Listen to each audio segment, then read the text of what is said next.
je vous propose de regarder les 10 questions du concours mois d'août 2024. Et voilà, il y avait beaucoup de calculs, donc je crois que c'est assez long à faire. Et donc, quand vous avez 4 examens sur 3 heures, 10 questions chacun, officiellement, vous avez 3 minutes par question, mais je crois qu'en chimie, vous aurez besoin d'un petit peu plus que ça. Heureusement que la bio, par exemple, va beaucoup plus vite, donc ne paniquez pas. Prenez le temps qu'il faut, n'allez pas trop vite. Faites bien attention à tous les calculs mentaux, donc on n'a pas du tout de calculette, donc tout doit être, vous devez vraiment vous entraîner à faire tous les petits calculs avec plein de petits trucs. Alors j'ai essayé de chaque fois décortiquer les calculs, je les fais sans calculette, c'est correctif. Et voilà, donc notez bien aussi ce que vous faites, laissez des traces sur vos feuilles. La seule chose qui demande, c'est la dernière avec le truc noirci là. Et donc, vous pouvez vraiment vous laisser plein de traces parce que vous allez faire les 4 examens et puis selon le temps qui vous reste, vous allez revenir sur certaines questions. Donc, mettez vraiment des moyens mémotechniques. Hein. Celle-là, c'est plus ou moins sûr. Celle-là, il ne faut même plus la regarder, je suis à 100% sûre. Mais finissez quand même par relire même celle dont vous êtes 100% sûr parce qu'il y a plein de petits pièges tout le temps. Surtout en bio. Hein. En chimie aussi, c'était délicat. Mais c'est le but, c'est un concours, donc vous devez juste être meilleur que les autres et ne tomber dans un piège en moins que les autres et vous passez devant et vous êtes pris. Donc soyez bien attentifs. Voilà. Alors, le récipient vide a une masse de 15,45 grammes. On le place à 4 degrés, on le remplit totalement dans certains volumes d'eau. Et du coup, il y a une masse en plus puisqu'il y a de l'eau. Et quand on ne met pas de l'eau, mais un autre liquide, on a une autre masse plus élevée. La question qu'on vous pose, c'est la masse volumique du liquide inconnu. Et donc, on demande vraiment un ρ. Vraiment, on demande un ρ. Et donc, c'est quoi une masse volumique C'est la masse de chaque centimètre cube. Donc, on l'obtient en divisant la masse d'un corps pur par son volume. Donc ici, c'est un liquide, mais ça pourrait être un solide. Et donc les unités, c'est des grammes de soluté par millilitre de soluté. Donc attention de ne pas confondre avec le gamma, qui lui est un nombre de grammes par litre de solvant. Donc là, on met bien une masse de soluté, c'est la même chose, mais cette fois-ci, on le met dans un volume de solvant. Donc on est dans une solution et pas dans un corps pur. Du coup, ici, c'est bien le ρ. On peut calculer, on a besoin donc du volume. Alors, comment obtenir le volume du liquide? Mais en regardant le volume qu'occupe l'eau. Et donc, comme l'eau a une masse volumique de 1, donc ça, c'est à savoir par cœur, que l'eau a une masse volumique de 1 gramme par centimètre cube. Alors ici, il vous précise même qu'on est à 4 degrés. Donc, quand vous regardez le comportement de la masse volumique de l'eau au cours de la température, donc le moment où l'eau est la plus dense, a une masse volumique la plus élevée, c'est vraiment à 4 degrés. Donc dans le fond des océans, vous trouvez de l'eau à 4 degrés.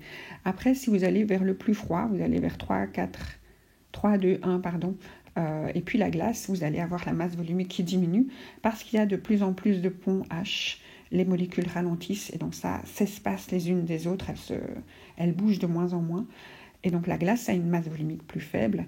Et pareil, si vous montez en température, la masse volumique va diminuer parce que, de nouveau, les molécules s'écartent, mais cette fois-ci pas parce qu'elles font plus de ponts hydrogène, mais juste parce qu'elles bougent plus comme le reste des matières. Quand vous chauffez, ça se dilate, et donc la masse volumique diminue. Alors, on reprend. Donc, on cherche la masse de l'eau. On a la masse du récipient plein.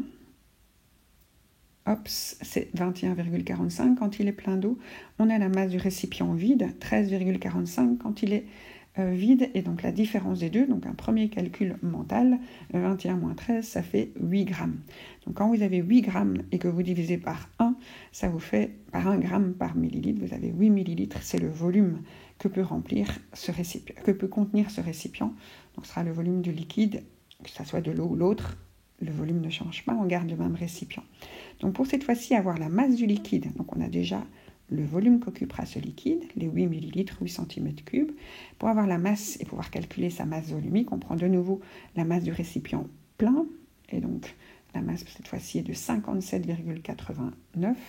On retire à ça la même masse de récipient vide, et on obtient 57,89 moins 13,45. Vous faites vraiment un calcul écrit à l'ancienne, comme si vous étiez en primaire. Hein. Et vous obtenez un 4, un 4, un 4 et un 4. Et donc vous avez vos grammes.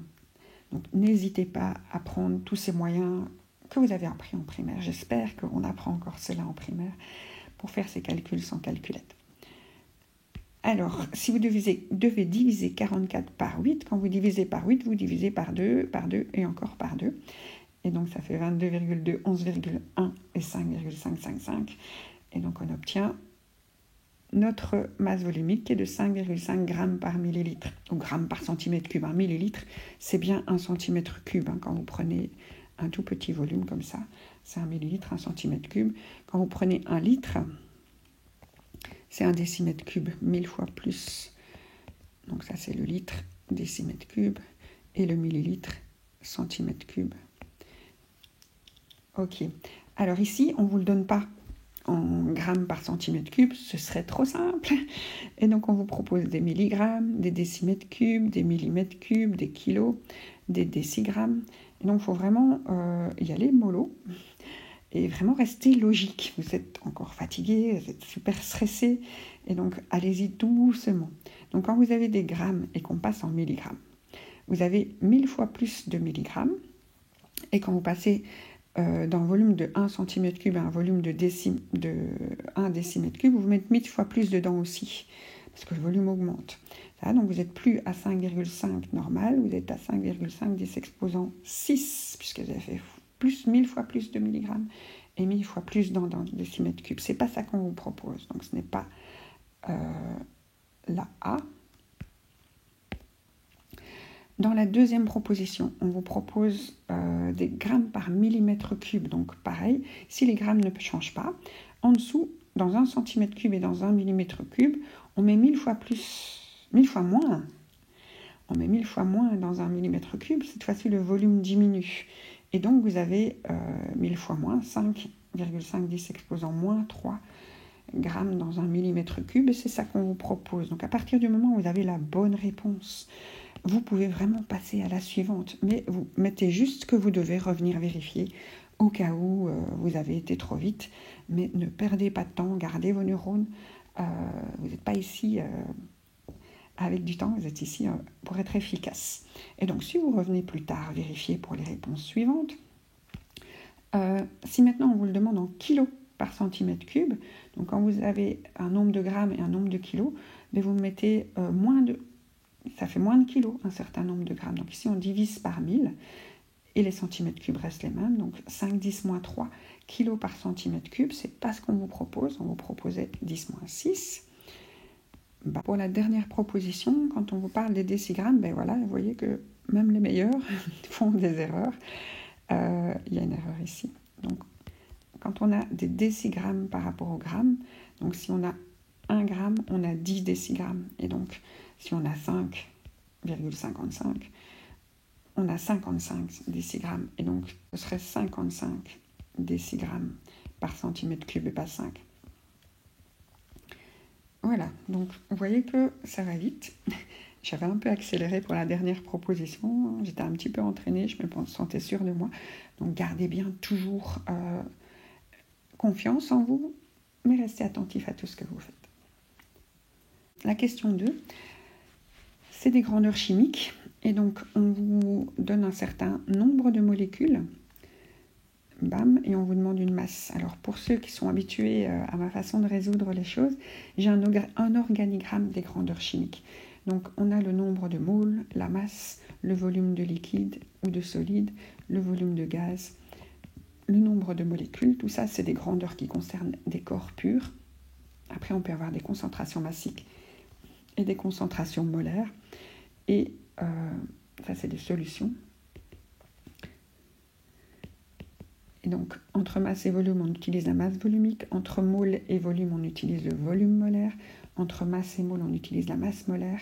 Et entre le nombre de sachets d'entités et le nombre d'entités, on utilise le nombre d'entités par sachet, qui est le nombre d'Avogadro. Et pour aller du côté des solutions, on utilisera des volumes de solution. La piscine, comme je dis, la quantité d'eau dans laquelle on met notre soluté. Voilà, alors ici, vous avez un nombre de molécules et vous cherchez une masse. Donc, il y aura 2 étapes. Et donc, le nombre de molécules, c'est 1,2 10 exposant 21. Le nombre d'Avogadro, c'est 6 10 exposant 23. Alors moi, comme ça, quand j'ai des choses à diviser, vous devez diviser le nombre de molécules par le nombre d'Avogadro, je prends toujours le premier chiffre et j'essaye d'arriver à l'autre. Donc pour de 12 à 60, je peux faire x5. Mais je suis toujours avec mon 10 exposant 21. Et donc je me rends compte, pour arriver à 10 exposant 23, j'ai encore faire x100. Et donc, quand je reprends le premier chiffre vers l'autre, je me rends compte que je suis un 500e plus bas. Et donc, notre réponse en nombre de moles, c'est un 500e, c'est 0,002 moles, si vous voulez l'écrire en chiffres. Ok, donc on a notre nombre de moles. On a su diviser 1,22 10 21 par 6 10 23. Alors, pour pouvoir aller plus loin, on a besoin de la masse molaire. Donc, pour calculer la masse molaire et obtenir comme ça la masse, ce qu'on vous demande, il faut avoir la formule brute de cette molécule organique. Et ici, il y a un petit piège pour ceux qui veulent aller trop vite, c'est qu'on voit beaucoup de O, il y en a 6 en fait, on voit beaucoup de carbone dans tous les zigzags, et on pourrait se dire que, ouais, moi je comprends, c'est un sucre, c'est 6, ça joue de 6, et c'est là que vous faites retourner comme une petite crêpe au sucre d'ailleurs. Donc il y a 1, 2, 3, 4, 5, 6 carbones. Ok, il y a 6 oxygènes, mais prenez le temps de vraiment compter les hydrogènes. Donc ici, le carbone qui est là, il sait faire 4 liaisons, il lui reste la place pour 2 hydrogènes. Le suivant, il fait 3 liaisons, il lui reste la place pour 1. Chacun des suivants fait toujours 3 liaisons. Et le dernier ici, il a la place pour faire 2 liaisons. Donc si on compte les hydrogènes, il y en a 1, 2, 3, 4, 5, 6, 7, 8, 9, 10, 11, 12, 13, 14 hydrogènes. Donc c'est bien un édulcorant et pas un sucre naturel. Et en fait, dans le glucose, vous avez une insaturation. Vous avez le glucose qui se referme sur lui-même. Et donc, à partir du moment où vous avez un cycle, vous avez moins d'hydrogène ici. Vous voyez qu'il est ouvert. Et donc sur le glucose, il y a un OH à peu près à chaque carbone. Et donc vous avez les 6 hydrogènes. Et les 6 carbones ont 1 hors du cycle. Une autre façon d'écrire le glucose, c'est de l'avoir en projection de je ne sais plus quoi là. Mais alors il y a un aldéhyde dedans. Donc il y a vraiment chaque fois une insaturation. Et donc ici, vous voyez que la molécule est complètement saturée, que des liaisons, pas de cycle, pas de double liaison. Et donc elle n'a pas le même nombre d'hydrogène que le glucose. Donc là, c'était un gros piège. Et je crois que la réponse avec le C6H12 aussi s'était proposée. Donc là, on a dû en perdre quelques-uns. Et quelque part, on passe devant si on reste attentif. Donc je sais que c'est un peu cruel comme idée, mais bon. Après, une fois qu'on a bien calculé le nombre d'atomes, donc une fois qu'on a la formule moléculaire, on va regarder son tableau périodique, on voit qu'on a à la fin de l'examen, donc ça, vous ne devez pas étudier par cœur, c'est au moins déjà ça. Le carbone, c'est 12, l'oxygène, c'est 16, et l'hydrogène, c'est 1. Vous voyez que c'est bien arrondi, ça facilite les calculs mentaux. Donc, ceux-là, d'habitude, sont bien connus, mais allez toujours vérifier, on ne sait jamais. Alors, du coup, on a notre petit calcul mental. 6 x 12, 14 hydrogènes et 6 x 16. Donc, en de faire x 6, vous faites 5 fois. Et 5 fois, c'est x 10 divisé par 2. Donc, 12 x 5, ça fait 120 divisé par 2, 60. Et 16 x 5, ça fait 160 divisé par 2, 80. Et vous ajoutez encore une fois le chiffre. Et donc, 6 x 12, 72. 6 x 16, 96. On n'oublie pas les 14. Et si on met tout ensemble, donc 14 et 96, ça fait 110 plus le 72, 182. Voilà, donc notre masse molaire est de 182 grammes par mole et notre nombre de moles était un 500e, 0,002 moles. Alors si on veut diviser 182 par 500, on doit diviser par 5. Diviser par 5, c'est multiplier par 2 et diviser par 10. Donc j'ai multiplié par 2, ça faisait 364. Divisé par 10, ça fait 36,4. Ça, c'est seulement divisé par 5. Et divisé par 100, j'ai reculé la petite virgule de 2 grands pour obtenir le divisé par 100. Donc, on est à 0,364 grammes si on était bien concentré, qu'on a bien fait attention à la masse molaire, à la formule moléculaire. Et donc, on est à 364 mg. La réponse C. La question 3. À quel oxyde métallique correspond l'hydroxyde de fer 3 ? Alors, quand vous avez un oxyde métallique MO et un hydroxyde métallique MOH, en fait, entre les deux, c'est une hydratation. Donc, une hydratation, il n'y a pas de...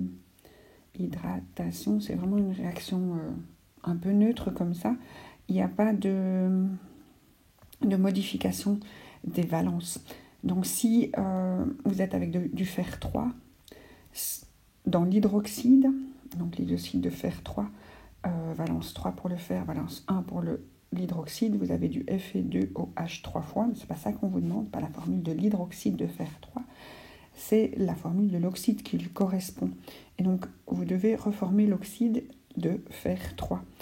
Et donc avec la valence de l'oxygène de 2, la réponse est Fe2O3, c'est la zone C. Et donc vraiment garder la même valence. Donc une hydratation, il n'y a pas d'oxydoréduction ici, il n'y a pas de perte d'électrons. Et donc quand vous avez un oxyde métallique, c'est un oxyde basique, parce que dès que vous l'hydratez, il donne la base hydroxylée. Donc on garde la même valence. Donc si vous avez déjà vu le chapitre des redox, vous gardez le même nombre d'oxydations, le même étage d'oxydation. Donc si c'est de l'hydroxyde de fer 3, on cherchait de l'oxyde de fer 3. Pas chercher plus loin. Correspondre, c'est juste aller ensemble en fait. Il me reste à faire ma petite pub. Donc si vous voulez soutenir mon travail et vous trouvez que ça vous aide, vous pouvez rejoindre le groupe VIP Chimie Média. Je demande 5 € à chaque personne qui rejoint ce groupe. Qu'est-ce que vous obtenez en retour? Mes remerciements et puis l'accès aux documents des vidéos. Donc, quand vous êtes VIP, vous avez accès à la Dropbox de Chimie Média. Donc voici un peu son contenu. Donc il y a surtout les questions par thème. Donc là-dedans, il y a les énormes dossiers de physique qui reprend toutes les questions depuis 2017 de chimie et de bio, où les questions sont classées par thème. Et donc si on veut s'entraîner sur un thème, c'est facile et les réponses sont à la fin. Donc c'est vraiment les dossiers que j'utilise en classe quand je fais la préparation en fait. Après vous avez des synthèses en une page, donc et je les améliore chaque fois un peu chaque année quand il y a des choses que tiens ça peut être utile aussi.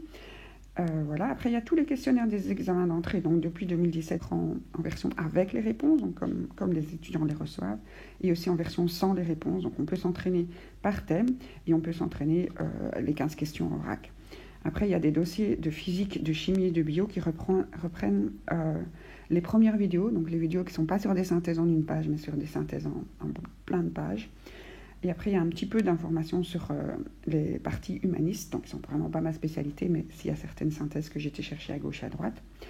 Et après, il y a des questionnaires d'Olympiade de physique et de bio, parce qu'il y en a qui n'en ont jamais assez et qui veulent s'entraîner toujours plus sur plein de questions.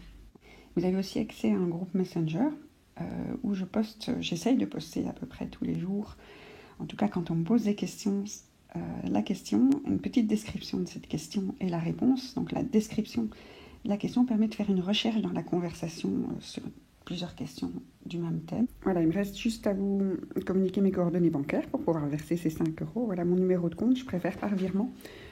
Pour les Français, vous avez besoin du code BIC, et si jamais vous avez plutôt un compte PayPal, vous pouvez utiliser Tipeee aussi, mais je préfère un virement en direct. N'oubliez pas de m'envoyer un message ensuite, soit via le groupe, la page Facebook Chimie Média, soit sur Messenger Isabelle Paternette, pour que je sache que vous avez fait le virement. Je ne surveille pas mon compte 24 heures sur 24 et à ce moment-là, on prend contact pour vous ajouter au groupe Messenger. Voilà, donc bienvenue à vous si vous rejoignez ce groupe. Et chaque année, en fait, un nouveau groupe est créé en septembre. Et les questions, c'est vous qui me les posez. Merci à vous. Bon courage pour la préparation.